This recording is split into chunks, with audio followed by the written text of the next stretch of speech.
Yang terhormat, Dewan Juri yang arif dan bijaksana, para panitia lomba yang semangatnya luar biasa, dan pemirsa dimanapun kalian berada. Indonesia merupakan negara mayoritas muslim yang menerapkan sistem ekonomi syariah. Bahkan berdasarkan laporan State of the Global Islamic Economy, Indonesia menempati peringkat keempat pada tahun 2025. Tetapi saudaraku, permasalahan-permasalahan dalam kehidupan kian terjadi. Salah satu yang harus kita hadapi adalah permasalahan kemiskinan yang membuat otak menjadi ruwet, mumet, bahkan semrawut. Betul? Ya betul. Siapa di sini kalau tanggal muda dompetnya tebal, tetapi kalau sudah tanggal tua dompetnya mulai menipis, isi rekening tinggal kenangan, dan notifikasi mobil banking lebih sering bikin deg-degan daripada bikin senang. Meskipun demikian saudaraku, bukan berarti kita harus berkeluh kesah, karena hal tersebut hanya akan membuat ekonomi bangsa semakin lemah dan kemiskinan semakin parah, yang akhirnya akan menurunkan derajat bangsa Indonesia ke level yang paling terendah. Na'udzubillahi min zalik. Oleh karena itu, Islam menghadirkan zakat sebagai sistem penyelamat umat. Zakat bukan sekedar bantuan, melainkan instrumen ekonomi syariah yang bertujuan menuntaskan kemiskinan dan mensejahterakan masyarakat. Namun, perlu kita ketahui bersama bahwa kemiskinan tidak akan selesai jika zakat hanya datang sebagai amplop lalu pergi tanpa ada perubahan yang berkelanjutan. Untuk itu, izinkan saya menyampaikan dakwah dengan judul Membangun Ketahanan Ekonomi Syariah melalui distribusi zakat produktif. Dengan landasan firman Allah dalam Al-Quran surah At-Taubah ayat 103 berikut ini.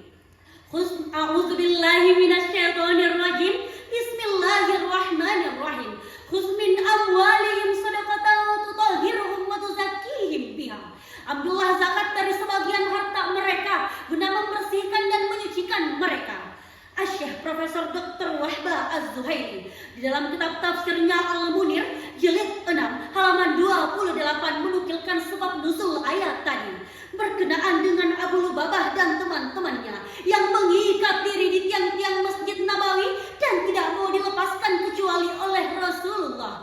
Atas dosa mereka tidak ikut dalam perang Tabuk disebabkan harta mereka. Setelah Allah menerima tobat mereka, mereka menawarkan harta mereka untuk disedekahkan. Maka turunlah ayat tadi.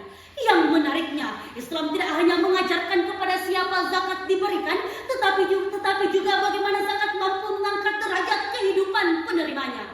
Bayangkan seorang nelayan di pesisir Sulawesi Barat yang memiliki keterampilan dan semangat bekerja yang sangat luar biasa. Tetapi keterbatasan modal membuat hasil tangkapannya tidak maksimal. Jika zakat hanya diberikan dalam bantuan konsumtif, manfaatnya mungkin hanya bertahan beberapa hari. Namun, ketika zakat produktif diberikan dalam bentuk alat tangkap, bantuan permodalan, dan pendampingan usaha, maka penghasilannya dapat meningkat. Kesejahteraan keluarganya membaik, bahkan tidak mustahil ia dapat berubah dari mustahik menjadi muzaki. Saudaraku, dalam ekonomi terdapat berbagai sistem. Ada ekonomi sosialis, ada ekonomi kapitalis, dan ada ekonomi syariah. Kalau ekonomi kapitalis sering bertanya, berapa sih keuntungan yang saya dapat? Maka ekonomi syariah bertanya lebih jauh. Apakah keuntungan itu halal? Apakah cara mendapatkannya adil? Dan apakah manfaatnya dirasakan orang lain? Karena dalam ekonomi syariah, yang kuat tidak boleh menindas yang lemah, yang miskin tidak boleh melupakan yang kaya tidak boleh melupakan yang miskin, yang memiliki kelebihan harta diperintahkan untuk berbagi. Dan sedangkan yang menerima bantuan didorong untuk bangkit dan mandiri. Lalu, bagaimana cara kita merealisasikan prinsip ini? Tenang mas, tenang mbak, tenang bro, tenang sis. Jawabannya ada dalam Al-Quran surah Az-Zariyat ayat 19. Wa fi amwalihim haqqul lis-sa'il wal mahrum. Dalam ayat ini Allah mengisyaratkan kepada kita agar dapat memperdayakan ekonomi untuk kepentingan bersama. Islam menolak keras sistem ekonomi dalam bentuk monopoli, apalagi oleh company yang mementingkan kepentingan pribadi. Bayangkan jika zakat umat dikelola secara amanah dan produktif.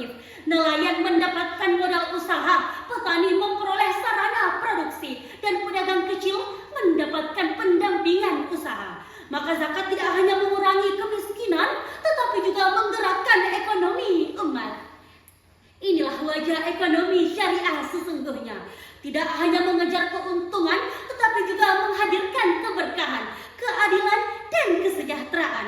Oleh karena itu, saya mengajak kepada kita semua, bagi yang mampu menunaikan zakat, tunaikanlah dengan benar. Yang mengelola zakat, kelolalah dengan amanah. Dan yang menerima zakat, bangkitlah dengan pendampingan. Karena tujuan besar zakat bukan mempertahankan seseorang sebagai mustahik, tetapi mengangkatnya menjadi muzaki. Mari sebagai bukti bahwa ekonomi syariah, mari kita jadikan zakat sebagai bukti bahwa ekonomi syariah mampu menghadirkan solusi nyata bagi kehidupan. Inilah ekonomi rahmatan lil alamin. Halal dalam mencari rezeki, berkah dalam berbagi, dan adil dalam mensejahterakan umat. Sistem ekonomi syariah maju gas, kemiskinan mundur bablas. Wabillahi taufiq was sa'adah. Wassalamualaikum warahmatullahi wabarakatuh.